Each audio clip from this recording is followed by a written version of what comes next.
के बाद एक बार फिर से आप सभी का स्वागत है योग और स्वास्थ्य पर आधारित हमारे इस बेहद खास कार्यक्रम स्वस्थ विचार में। मैं हूं आपके साथ आपका साथी विकास।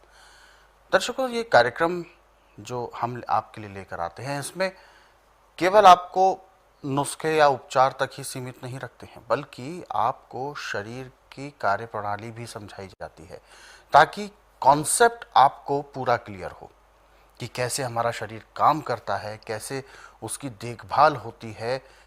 क्योंकि शरीर एक तरह की ऐसी मशीनरी है जो कि तभी सुचारू रूप से काम करती है जब उससे काम लिया जाए, यानी परिश्रम कराया जाए और समय समय पर उसको आराम भी दिया जाए। यानी आराम करना और मेहनत करना और उसमें फ्यूल यानी जो ईंधन है, ऐसा ईंधन रूपी भोजन उसको कराना होता है शरीर को, तभी ये मशीन जो प्रकृति ने बनाई है ये सुचारू रूप से कार्य करती है। परंतु विकार उत्पन्न होना, गड़बड़ियाँ उत्पन्न होना, डिसबैलेंस हो जाना सारी प्रक्रिया का, ये हमारी लापरवाही का नतीजा होता है। जब भी हम नियम परहेजों को ताक पर रखते हैं तो ऐसी समस्याओं के आगे हमें जूझना पड़ता है। तो बिल्कुल ऐसी कोई भी दिक्कत आपको ना हो, तो इसके लिए हम ये कार्यक्रम आपके लिए लेकर आते हैं और इसीलिए आप सभी से अनुरोध भी करते हैं कि जब भी आप इस कार्यक्रम को देखने बैठें तो कॉपी और पेन भी साथ में ज़रूर लेकर बैठें। तो चलिए आगे बढ़ते हैं और शुरू करते हैं आज के मुख्य विषय पर चर्चा। आज के इस अंक में हम गुरुजी बात करने जा रहे हैं तिल्ली को लेकर। सबसे पहले तो क्योंकि सबसे बड़ी जो एक बीमारी कही जाती है तिल्ली की, तिल्ली में सूजन आ जाना, और ऐसे में उसका बहुत ज़्यादा सटीक अगर हम कहें कोई उपचार है तो ऐसा नहीं मिलता, सटीक उपचार नहीं मिल पाता। लेकिन उससे भी पहले हमारे दर्शक भी, मैं ये जानना चाहूँगा दर्शकों के लिए भी कि आखिर तिल्ली किस तरीके का अंग है, इसका कार्य प्रणाली क्या है और इसमें विकार उत्पन्न कैसे होते हैं। देखिए, तिल्ली हमारे दिल के पास है। अच्छा। और एक छोटा सा मांस का टुकड़ा है। आप ऐसा समझिए कि जैसे टैंकी से पंप को तेल आया तो उसके ऊपर एक छोटा सा लिफ्ट पंप है, वो लिफ्ट पंप तिल्ली समझो। बिल्कुल। और तिल्ली ने वो खून साफ करके दिल को दे दिया तो आदमी ने रोका। जब तिल्ली के पास खून आया, तिल्ली ने स्वीकार नहीं किया, सूजन है, उल्टा फेंक दिया तो टट्टी के द्वारा वो तो निकल जाएगा बाहर, परंतु रोग दिन दुगने राखते चौगुनी बढ़ेगा। और इसका इलाज आज पूरे संसार के अंदर एलोपैथिक में, आयुर्वेद में, यूनानी में, होम्योपैथिक में नहीं है। क्योंकि मेरे पास तो मरीज तभी आता है जब सब जगह हार जाता है, क्योंकि मैं तो नाड़ी वैद्य हूँ और तो मुझे नब्ज में जो मिलता मैं वो इलाज करता हूँ। अब तिल्ली पे सूजन है तो उसका इलाज जामुन से बहुत जल्दी होता है। यदि जामुन आपको मिल रहे हैं तो आप हर रोज 150-200 ग्राम जामुन खा सकते हैं। तो तिल्ली की सूजन अपने आप ऑटोमेटिक खत्म हो जाएगी। यदि जामुन का सीजन नहीं है तो जामुन का सिरका ले लो, 2-2 चम्मच सिरका एक गिलास नवाए पानी में, न ज़्यादा गर्म न ज़्यादा ठंडा, उसमें मिला के 1 गिलास पीने में आधे घंटे का समय लगाएं, आपकी तिल्ली की सूजन उतरेगी। परंतु आपके पास आम का सिरका नहीं है, इसका जामुन का सिरका नहीं है, जामुन भी नहीं है, तो चूसू आम का रस दूध में और शहद में मिला के उसको लेंगे तो भी तिल्ली की सूजन उतर जाएगी। यदि इन चीज़ों किसी की भी आपके पास सुविधा नहीं है, नींबू तो 12 महीने मिलता है। पीले रंग का पका हुआ नींबू लें, उसको काटें और उसमें चुटकी भर सिंधा नमक डाल दें और 1 दाना काली मिर्च पीस के उस पर डाल दें और इसको आग पे हल्का सा गर्म कर लें और उसको चाटना पहले तो, फिर आस्ता आस्ता चूसते जाना। और इससे भी तिल्ली की सूजन ऐसे समाप्त होती है जैसे जलती अग्नि में पानी डाल के अग्नि शांत होती है। परंतु एक दिन का काम नहीं है ये, कम से कम आपको 2.5-3 महीने करना पड़ेगा। और खान पान पे ध्यान देना पड़ेगा कि छना हुआ आटा, मैदे की चीज़ें, बासी खाना, ठंडा खाना, बेटाइमा खाना बिल्कुल नहीं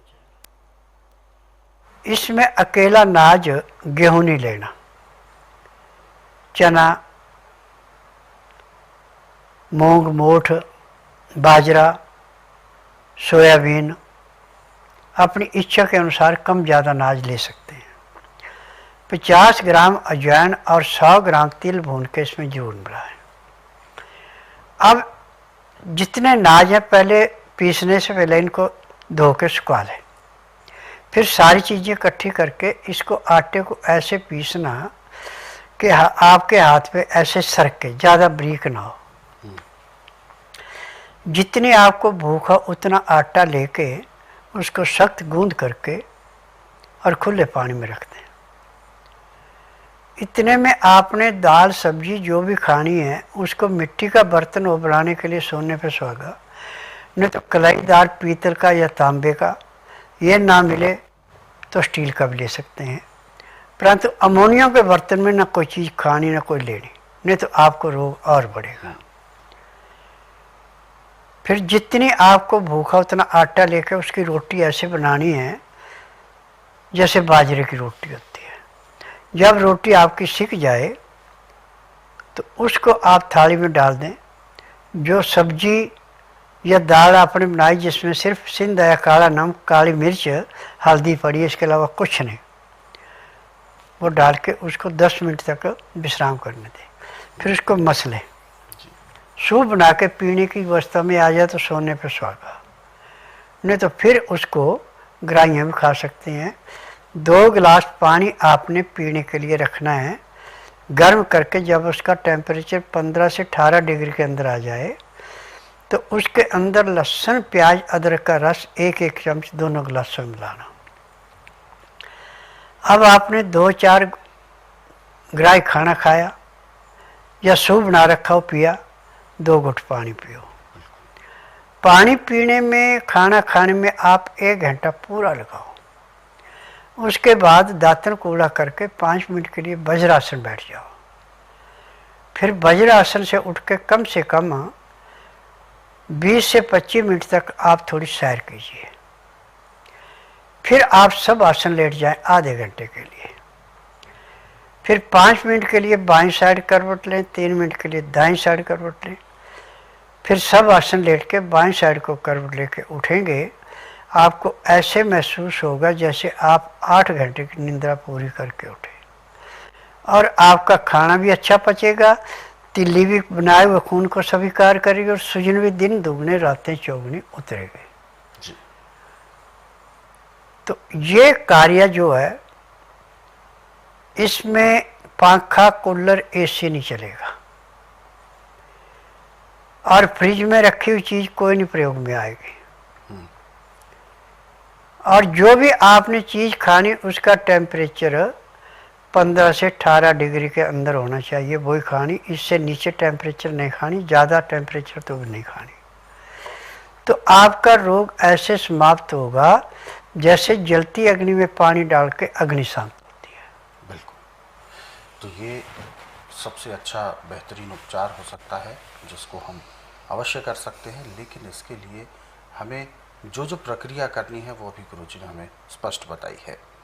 और दर्शकों, ख़ास तौर पर इस कार्यक्रम में जो नुस्खे उपचार आपको बताए जाते हैं, इनको आप अपने सरल सुविधाजनक समय पर यदि पढ़ना चाहते हैं तो स्वस्थ विचार पुस्तकों के ज़रिए भी पढ़ सकते हैं। इन पुस्तकों को रोज़ाना 10 से 15 मिनट भी आप पढ़ते हैं तो अधिकांश रोगों को आप घर बैठे दूर कर सकते हैं। पुस्तकें मंगाने के लिए हेल्पलाइन नंबर आपके टीवी स्क्रीन पर है। दर्शकों, यदि आप इस कार्यक्रम से अभी जुड़ना चाहते हैं तो बिल्कुल भी देर ना करें, हमें कॉल करें या आप हमें व्हाट्सएप के ज़रिए अपना संदेश भेज सकते हैं। व्हाट्सएप मैसेज में लिखें आप अपना नाम, उम्र, कहाँ से बात कर रहे हैं और पूरा सवाल, ताकि आपका सवाल लिया जा सके और आपको मार्गदर्शन प्राप्त हो सके। जैसा कि गुरुजी आपने अभी खून के बारे में जिक्र किया, तो खून का एक सही मापक क्या होना चाहिए? यानी खून कितना गाढ़ा, कितना कम, जो हीमोग्लोबिन से तय होता है कि कितना मात्रा इसकी खून की होनी चाहिए, कितनी नहीं, कैसे? देखिए, स्वस्थ मर्द की होमोग्लोब 16 होता है और स्वस्थ औरत का 14 होता है। अच्छा। 14 से कम होगा तो बीमारी, ऊपर होगा तो बीमारी हो जाएगी। दोनों शर्तों में? हाँ, मर्द का 16 से कम होगा तो भी बीमारी है। ऐसे अमूमन मर्दों का आजकल 16 के बजाय 16.5 और 17 रहना शुरू हो गया है, क्योंकि खान पान पे कंट्रोल नहीं है। और जिनका खून गाढ़ा हो गया उनको हार्ट की तकलीफ हो जाती है। बिल्कुल, हाँ, हृदय रोग के बहुत ज़्यादा उनको चांसेस बन जाते हैं। हाँ, और कम हो जाए तो भी खून गाढ़ा भी अच्छा नहीं, ज़्यादा पतला भी अच्छा नहीं, जी। ये नॉर्मली होना चाहिए। 75% हमारे खून के अंदर पानी होता है पूरे शरीर में। हाँ, 25% शुद्ध खून होता है। जी। अब यदि हमारे खून का भ्रमण हमारी 72,000 जो नाड़ियों में पूरा चल रहा है तो हमें कोई रोग नहीं है। जब उसमें हमारे खान पान से कोई सी कमी आ जाती है तो उसमें खून जमना शुरू हो जाता है, रुक जाता है, ब्लॉकेज बनना शुरू होती है। बात पित्त कफ पूरा है तो हमें रोग ही कोई नहीं है। तो इसमें बात और पित्त, जी। कफ, तीनों का संतुलन बिगड़ गया, आदमी चारपाई पकड़ गया। बिल्कुल, ये संतुलन बनाना बहुत जरूरी है। हाँ, ये तभी बनेगा जब आप जीभ का स्वाद त्यागेंगे। बिल्कुल।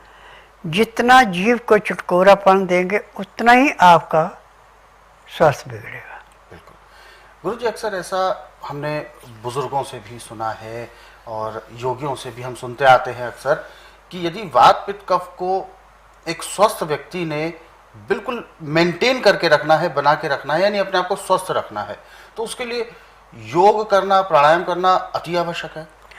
देखिए, इसमें अनुलोम विलोम करना तो आवश्यक है। और आंवले का चाहे आप सूखे का पाउडर लें, चाहे मुरब्बा लें, चाहे जूस लें, यदि 12 महीने आप आंवले का प्रयोग कर रहे हैं तो आपका वात पित्त कफ तीनों संतुलन में रहेंगे, कोई रोग होगा नहीं। वात पित्त कफ संतुलन में आपके बाल सफेद नहीं होंगे। अच्छा। यदि किसी गलती से सफेद हो गए तो दोबारा वो काले होना शुरू हो जाते हैं, यानी वो बीमारी परमानेंट नहीं बनती है ना। जी। तो बिल्कुल दर्शकों, ये बहुत अच्छी बात है कि हमें इन तीनों पर कंट्रोल करना है और बैलेंस रखना चाहिए। हालांकि बिल्कुल ये भी सही बात है कि पहचानेंगे कैसे, क्योंकि नब्ज चेक करनी तो हर किसी को आती नहीं है, परंतु शरीर में होने वाले बदलाव ये हमें इंडिकेट करते हैं कि हमें कोई ना कोई तो तकलीफ हो रही है। ये तब संभव है जब हम लापरवाहियां करते हैं, यानी जब हम अपने जीभ के स्वाद को ज़्यादा महत्व देते हैं, ज़्यादा तवज्जो देते हैं, तभी ऐसी समस्याएं उत्पन्न होने के चांसेस होते हैं। क्योंकि जीभ को वो अच्छा लगता है जो लजीज है, जो मसालेदार है, जो चटपटा है, लेकिन जब वह पेट के अंदर जाता है तो वह जलन उत्पन्न करता है, ठीक प्रकार से पच नहीं पाता, वसा युक्त होता है। तो ऐसे में शरीर के जो अन्य अंग हैं वो बहुत ज़्यादा प्रेशर में आ जाते हैं और कभी कभी तो काम करना भी बंद कर देते हैं। परंतु ऐसी स्थिति किसी के साथ ना बने, तो उसके लिए गुरुजी ने बहुत अच्छी बातें बताई हैं। क्या कुछ उपचार करने हैं वो भी बताया है, और साथ में आप प्राणायाम क्या करें, योग क्या करें, वो भी चीज़ें आपको बताई हैं। तो इन सबको आपने नोट ज़रूर कर लिया होगा, इसीलिए हम आपको याद भी दिलाते हैं, कॉपी पेन ज़रूर लेकर बैठा करें जब भी आप इस कार्यक्रम को देखते हैं। हालांकि आप स्वस्थ विचार पुस्तकों के जरिए भी पढ़ सकते हैं। स्वस्थ विचार पुस्तकों में हज़ारों से भी ज़्यादा तादाद में रोगों के बारे में वर्णन है, और सबसे बड़ी बात यह है कि रोगों के विस्तृत जानकारी दी गई है और उनके क्या कुछ आप उपचार कर सकते हैं वो बताया गया है। और उपचार में जिन जिन सामग्रियों का प्रयोग आपको करना है, जिन औषधियों का प्रयोग करना है, आमतौर पर वो आपके रसोई घर में ही उपलब्ध भी होती हैं। तो ये सबसे सरलतम तरीका है अपने आप को स्वस्थ और निरोगी रखने का। तो पुस्तकें हर एक परिवार में, हर एक गृहिणी के पास, हर एक महिला के पास होना बहुत ज़रूरी है। तो इसीलिए इन पुस्तकों को आप ऑर्डर करना चाहते हैं तो आप हेल्पलाइन नंबर्स पर कॉल कर सकते हैं। नंबर आपके टीवी स्क्रीन पर है। और दर्शकों, यदि आप इस कार्यक्रम में अभी जुड़ना चाहते हैं तो बिल्कुल भी देर ना करें, हमें कॉल करें या आप हमें व्हाट्सएप के जरिए अपना संदेश भेज सकते हैं।